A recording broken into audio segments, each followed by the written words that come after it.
நீங்க printing job work பண்றீங்க, ஒரு சில ப்ராடக்ட்டுக்கு மட்டும் ஜிஎஸ்டி 2.0ல ஜிஎஸ்டி ரேட்டை வந்து ரெடியூஸ் பண்ணிருக்காங்க. அதாவது 5%க்கு கொண்டு வந்துட்டாங்க.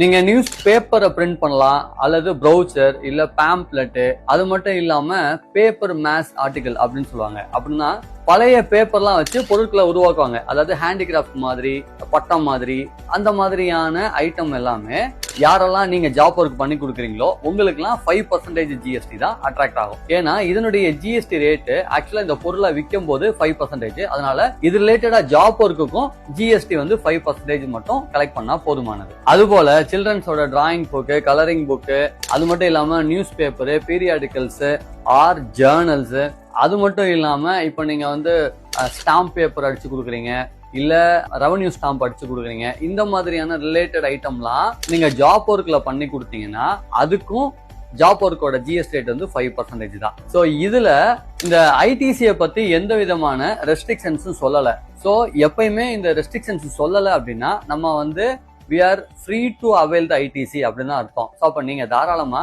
ஈவன் 5%ல ஜிஎஸ்டி கலெக்ட் பண்ணா கூட ஐடிசியை நீங்க கலெக்ட் பண்ணி அதை அட்ஜஸ்ட் பண்ணலாம்.